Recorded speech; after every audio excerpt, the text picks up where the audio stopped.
بنیادی اولی ذمہ داری بنتی ہے کہ اس صورتحال سے نمٹنے کے لیے وہ اقدامات کریں۔ ایک اور جو ہندوستان نے استدلال دیا ہے کہ جناب سملہ معاہدے میں یہ طے ہو چکا ہے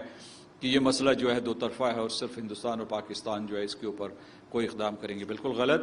ایک تو سملہ معاہدے نے ایسا نہیں کہا، ان کا آرٹیکل 1، آرٹیکل 2، آرٹیکل 3 اور آرٹیکل 6 دیکھ لیجئے، اور اس میں کہا گیا ہے کہ کشمیر کا جو بھی حتمی فیصلہ ہوگا وہ اقوام متحدہ کے چارٹر کے مطابق ہوگا، اور دو طرفہ مذاکرات کے لیے بھی ذکر کیا گیا ہے، لیکن یہ کہا گیا کہ دوسرے ذرائع بھی استعمال کیے جائیں گے، اور اس میں خاص طور سے اقوام متحدہ کا اس معاہدے میں ذکر ہے۔ میں سمجھتا ہوں کہ ریاست پاکستان جہاں جو متعلقہ ادارے ہیں وہ 5 مستقل ارکان سلامتی کونسل کے ان کے ساتھ رابطے میں ہیں، غیر مستقل ارکان کے ساتھ رابطے میں ہیں، اور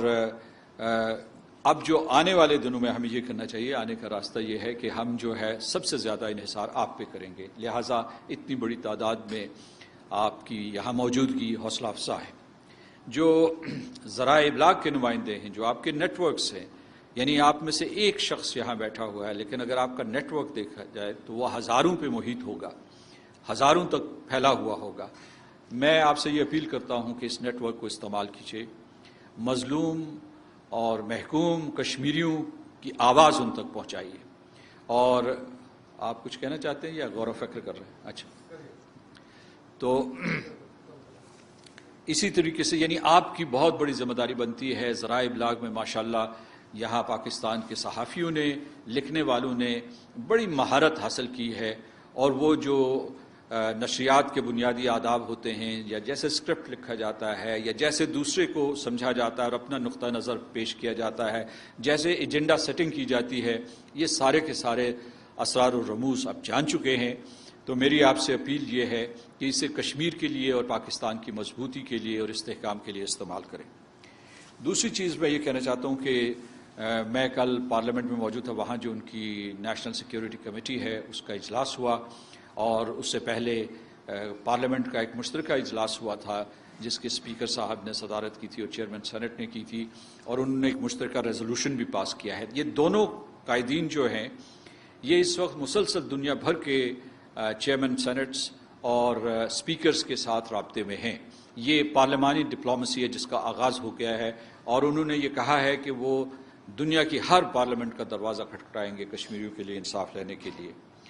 پھر یہ ہے کہ دنیا کے مختلف اداروں میں رائے سازی ہوتی ہے، اور اس رائے سازی کے لیے وہ ہر جگہ جائیں گے، پاکستان کے مختلف وفود جائیں گے، میں سمجھتا ہوں میڈیا کے وفود بھی اس میں شامل ہونے چاہیے۔ ہماری یہ خواہش ہے کہ جموں و کشمیر کے لوگ، خاص طور سے جو آل پارٹیز حریت کانفرنس یا جو ہمارے آزاد کشمیر کی قیادت ہے یا سیاسی کارکن ہیں، وہ بھی ان وفود میں شامل ہوں اور الگ بھی وفود کی شکل میں جائیں، کیونکہ بین الاقوامی سطح پہ بہت مظاہرے ہوئے ہیں، اور ان مظاہروں میں اگر آپ دیکھیں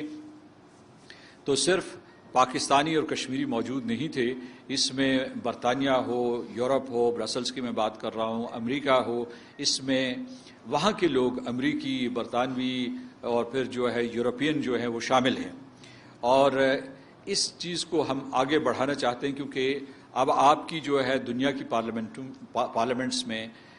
نمائندگی بڑھ چکی ہے۔ آپ کے اس وقت دنیا میں باہر جو تارکین وطن، آپ تارکین وطن تو نہیں کہہ سکتے کیونکہ ان کا ناطہ جو ہے ملک کے ساتھ قائم ہے، ان کی تعداد 1 کروڑ کے قریب ہونی چاہیے، 10 ملین کے قریب ہونی چاہیے، اور وہ شمالی امریکہ، یورپ اور خلیجی ریاستوں اور ایشیا پیسیفک میں پھیلے ہوئے ہیں۔ ان سب کا بہت اثر و رسوخ ہے، اس اثر و رسوخ کو ہم استعمال کرنے کی کوشش کریں گے۔ میرا آخری نقطہ یہ ہے کہ یہ جو ہے یہ سیاسی اور سفارتی مہم تو تیز تر ہوگی، لیکن ہندوستان نے جو پیغامات بھیجے ہیں ان کی روشنی میں پاکستان کو ہمہ وقت چوکنا رہنا چاہیے، اپنے دفاعی طور پر تیاری کرنی چاہیے۔ اس کی وجہ یہ ہے کہ آزاد کشمیر میں مسلسل فائر ہو رہا ہے۔ میری اطلاعات کے مطابق اس وقت 35 کے قریب لوگ شہید ہو چکے ہیں، سینکڑوں زخمی ہیں، اور اس کے گھر برباد ہوئے ہیں، دکانیں برباد ہو گئی ہیں، فصلیں جلا دی گئی ہیں، مویشی ہلاک کر دیے گئے ہیں۔ تو اس کا مطلب یہ ہے کہ وہاں آزاد کشمیر میں ایک بحران ہے۔ کلسٹر میونیشن استعمال کیا گیا ہے جس کی اقوام متحدہ نے جس پر اقوام متحدہ نے پابندی لگائی ہوئی ہے. اور تو وہاں بھی ایک بحران ہے آزاد کشمیر میں. میں آپ کو بتا رہا ہوں کہ جو لائن آف کنٹرول ہے وہ 740 کلومیٹر لمبی ہے. اس میں سے 540 کلومیٹر کے اوپر ہندوستان نے ایک بہت ناقابل عبور ایک فینس لگائی ہوئی ہے، اور اس فینس کو جو ہے وہ عبور کرنا ناممکن ہے. لیکن ہندوستان پروپیگنڈا کرتا ہے. ابھی میں آپ کو بتاؤں کہ جو کل میرا صدر ٹرمپ کے ساتھ دونوں وزرائے اعظم کی بات چیت ہوئی، نریندر مودی کی اور ہمارے وزیر اعظم کی، تو ہندوستان نے 2 چیزیں کہی ہیں، اور آپ کے لیے یہ کوئی حیرت کی بات نہیں ہوگی، وہ اخبارات میں چھپ چکی ہیں. ہندوستان نے یہ کہا ہے کہ پاکستان سے لوگ اشتعال انگیز بیانات دے رہے ہیں جس کی وجہ سے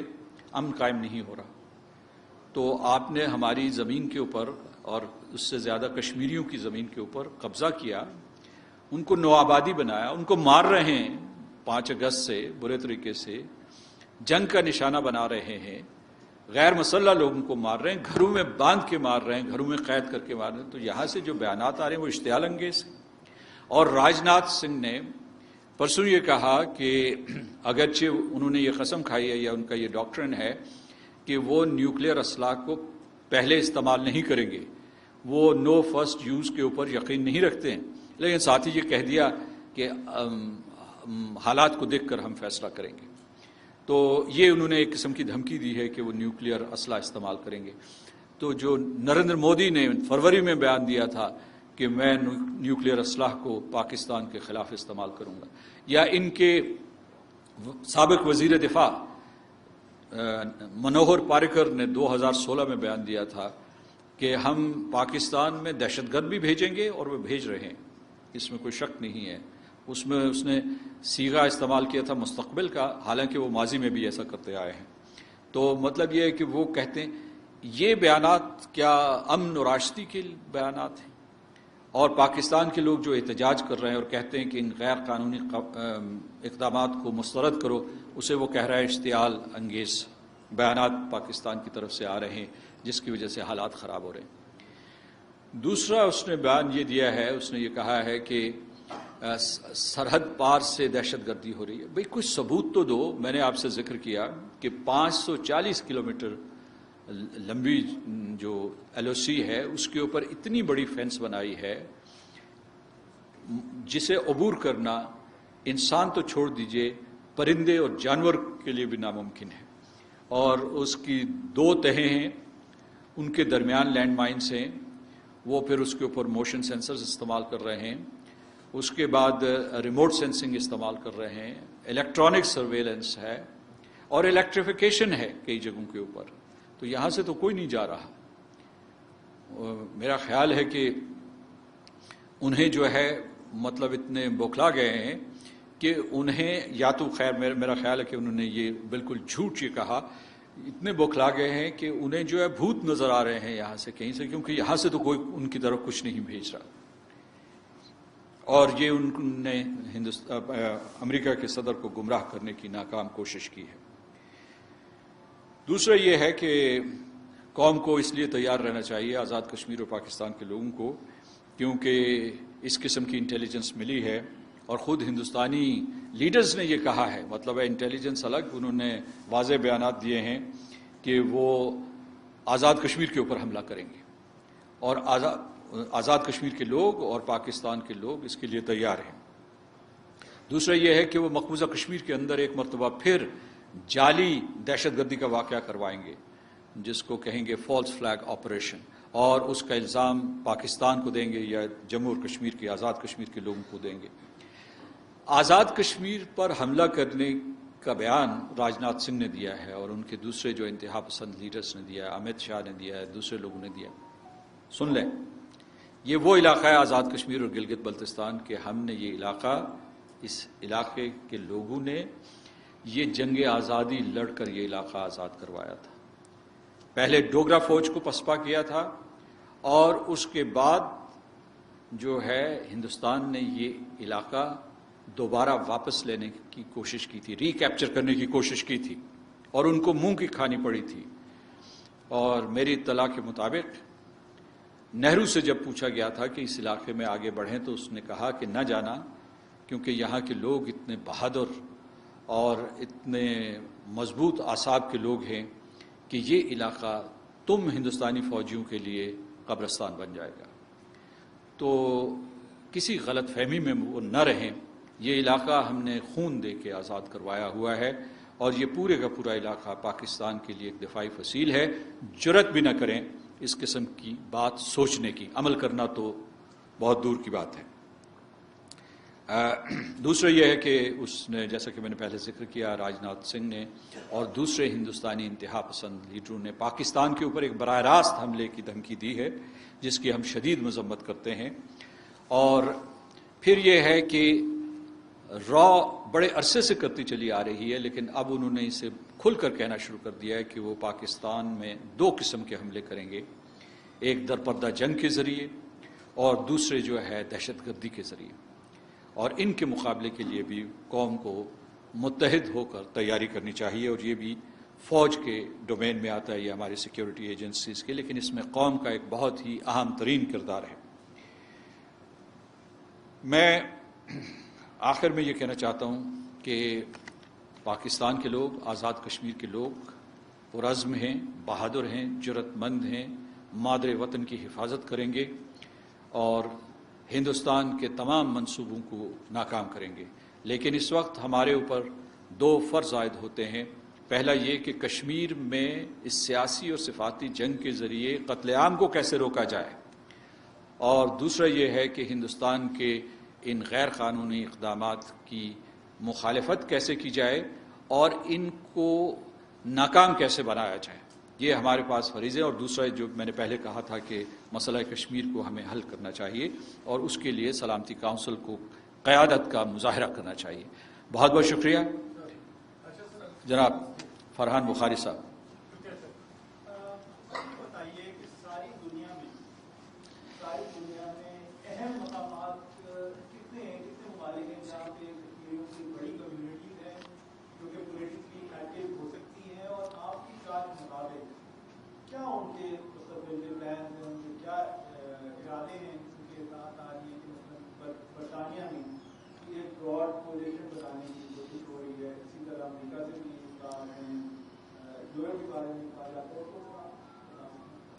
جی، آپ کو پتہ ہے کہ تقریباً 12 لاکھ کے قریب برطانیہ میں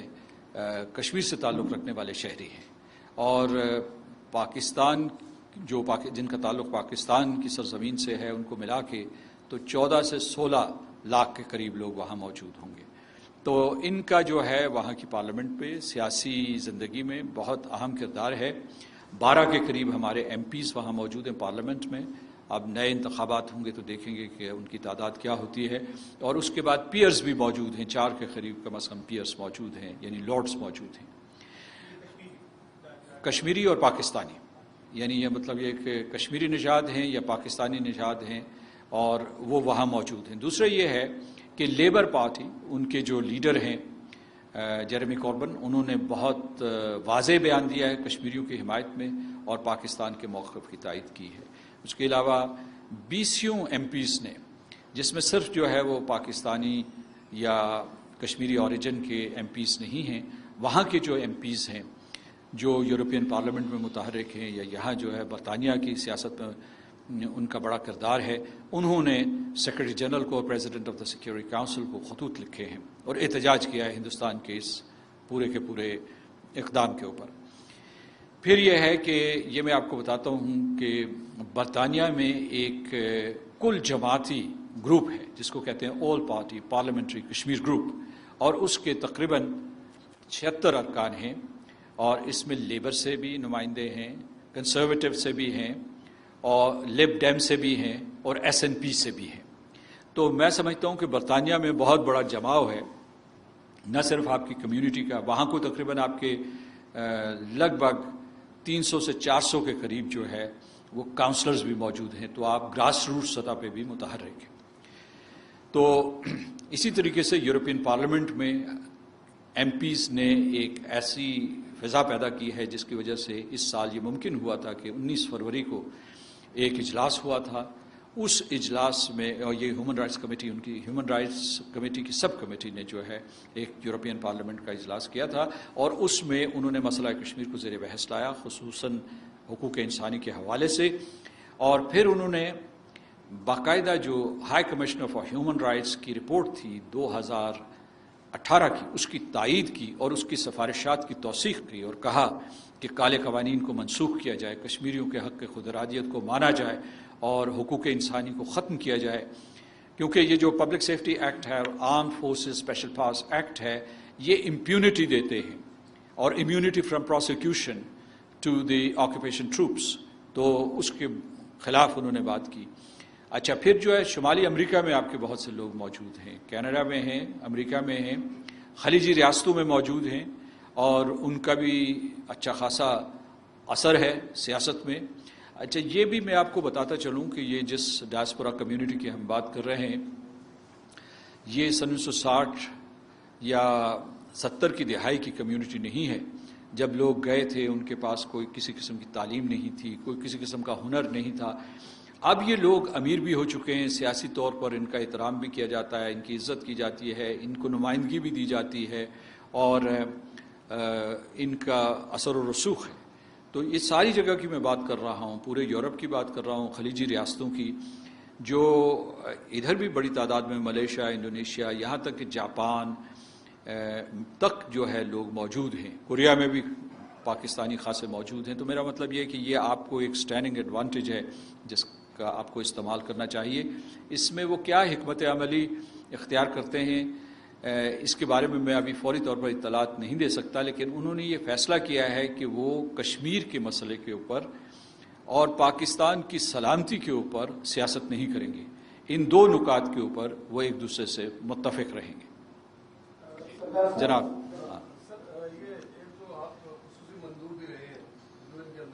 مستقل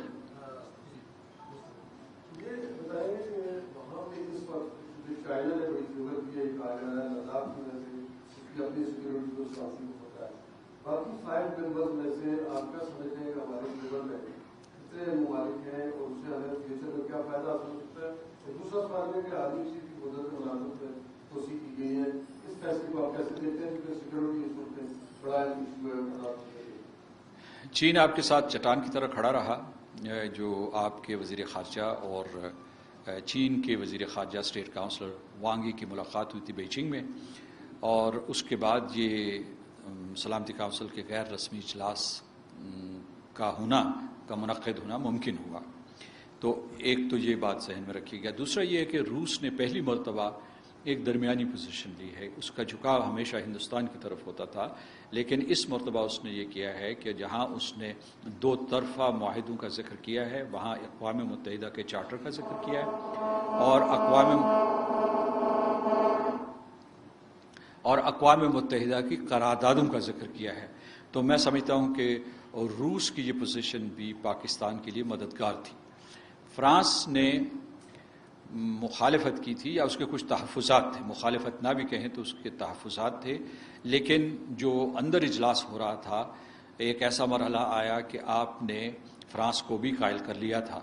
یعنی چین نے اور جو دوسرے مندوبین تھے انہوں نے اسے قائل کر لیا تھا، تو وہ رکاوٹ بھی ہٹ گئی تھی۔ اور برطانیہ نے بھی کھل کر حقوق انسانی کے حوالے سے بات کی ہے، اور برطانیہ جو ہے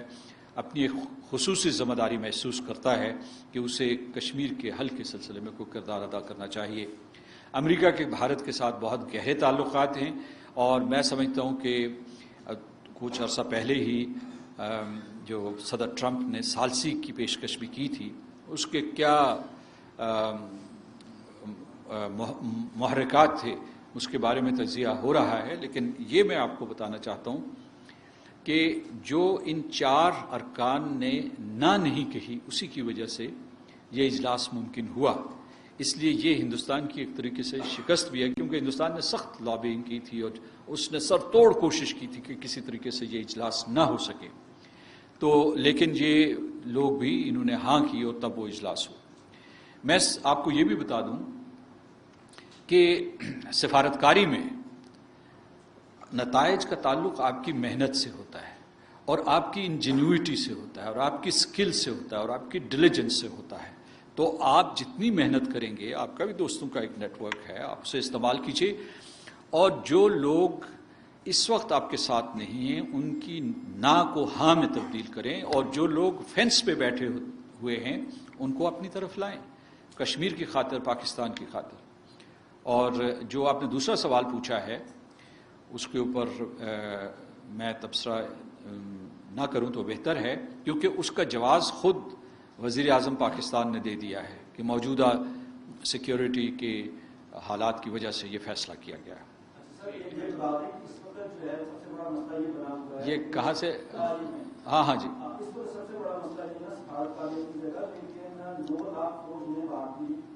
کشمیر کو ایک دنیا کی سب سے بڑی جیل بنایا ہوا 1,40,00,000 افراد محصور ہیں، ان کی زندگیوں کا خطرہ ہے، پندرہ دن ہو گئے ہیں، کرفیو ہے، نہ انہیں خوراک مل رہی ہے، نہ انہیں احتیاط مل رہی ہے، نہ وہ علاج کرا سکتے ہیں، نہ وہ باہر جا سکتے ہیں، تو ان کی زندگیوں کو بچانے کے لیے اس وقت کا اقداموں نے آج کی ریاست کیا کیا ہم کر سکتے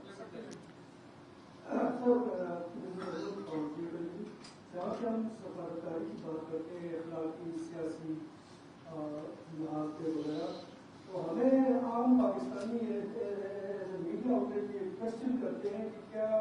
یہ جو ہمارے اقدامات ہیں یہ جاری رہیں گے، لیکن کیا اس دوران بھارت کو مقبوضہ کشمیر میں ایک لائسنس ٹو کل دیا جانا چاہیے؟ کیا کشمیریوں کی کوئی مدد اس طریقے سے کرنی چاہیے کہ نہیں کرنی؟ میں ان دو سوالات کا جواب دے دوں۔ پہلی بات یہ کہ جو آپ شاید سن نہیں رہے تھے جب میں بات کر رہا تھا، تو آپ نے میری باتیں دہرا دی ہیں۔ پھر میں نے یہ بھی کہا تھا کہ ہم کیا کریں گے اس سلسلے میں، وہ بھی میں نے تفصیل سے ذکر کر دیا۔ اگر کوئی کمی رہ گئی ہو تو جو ہی یہ پریس بریفنگ ختم ہوتی ہے تو میں پھر آپ کو بتاؤں گا کہ اور کیا تفصیلات ہیں۔ اس کے بعد جو آپ نے کہا ہے وہ میں آپ کو بتا رہا ہوں کہ جب بھی آپ پاکستان میں کبھی ذکر کرتے ہیں کسی بھی محفل میں کہ ہم سیاسی، سفارتی اور اخلاقی حمایت کریں گے، تو لوگ سمجھتے ہیں کہ یہ کوئی کمزوری کا راستہ ہے، اور دوسرے سمجھتے ہیں، کچھ لوگ یہ کہتے ہیں کہ جناب آپ جنگ شروع کر دیں، یعنی اس بغیر سوچے سمجھے وہ یہ کہتے ہیں جنگ شروع کر دیں۔ پاکستان جنگ نہیں چاہتا، نہ پاکستان یہ سمجھتا ہے کہ عسکری اور فوجی ذرائع سے مسئلہ کشمیر کو حل کیا جا سکتا ہے۔ یہ ہندوستان مانتا ہے، یہ ہندوستان کہتا ہے کہ وہ دہشت گردی کے ذریعے، طاقت کے بے تحاشا استعمال کے ذریعے کشمیریوں کو مغلوب کر دے گا۔ ہم یہ نہیں سمجھتے، ہم سمجھتے ہیں کہ اس مسئلے کا حل میدان جنگ میں نہیں ہوگا، مذاکرات کے ٹیبل پہ ہوگا، اور اسی لیے ہم سلامتی کونسل کو بار بار زور دیتے ہیں کہ وہ اس مسئلے کو حل کرنے کے لیے آگے بڑھے اور قائدانہ کردار ادا کرے۔ اچھا، دوسرے یہ میں پوری پاکستانی قوم کے لیے اور کشمیریوں کے لیے یہ پیغام ہے میرا کہ جو سیاسی اور سفارتی جنگ ہے یہ جو فوجی آپریشنز ہیں اس سے بھی زیادہ سخت ہوتی ہے۔ یعنی المیہ یہ نہیں ہے کہ ہم سیاسی اور سفارتی حمایت کر رہے ہیں، المیہ یہ ہے کہ وہ جنگ ہم نے صحیح طریقے سے نہیں لڑی، ورنہ جو ہے ہندوستان جس قسم کے غیر قانونی اقدامات کر رہا ہے اس کی ظلم کی یہ عمارت مسمار ہو چکی ہوتی۔ تو یہ میں کہہ رہا ہوں کہ پوری پاکستانی قوم اکٹھی ہو، اور اس میں صرف جو ہے آپ یہ فریضہ دفتر خارجہ کو نہ دیں، ان کے پاس قیادت ہو، وہ جائیں، وہ جو وہاں ادارے ہیں ان کے ساتھ رابطہ کریں، لیکن جو انٹرنیشنل سول سوسائٹی ہے اس میں رائے عامہ ہموار کرنے کے لیے، استوار کرنے کے لیے پوری کی پوری قوم کو کوشش کرنی ہوگی۔ لوگ کہتے ہیں کہ جی there should be a whole of the government approach, تو میں کہتا ہوں whole of the state approach. All the people of Pakistan should contribute to this endeavor. اور endeavor دو نکاتی ہے، ایک یہ کہ پاکستان مضبوط اور مستحکم ہو دفاعی اور معاشی اعتبار سے، اور دوسرا یہ ہے کہ آپ مسئلہ کشمیر کو آزاد کریں، مسئلہ کشمیر کو حل کریں۔ جی میں آتا ہوں آپ کی طرف جناب۔ جی صدر کشمیر صاحب، بڑا اہم نقطہ ہے کہ امریکہ، برطانیہ اور ایشیا اور یورپی یونین کی جانب سے انڈیا کے ڈسیزن کو ریورس کرنے کی بات کوئی نہیں کی گئی، مذمت اور تشویش کا اظہار ضرور کیا گیا ہے، کیونکہ ابھی تک جتنے بیانات آئے ہیں اس میں انڈیا کے ڈسیزن کو ریویو کرنا یا اسے ریورس کرنے کا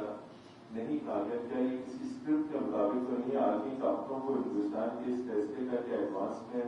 خبر تھی؟ اگر خبر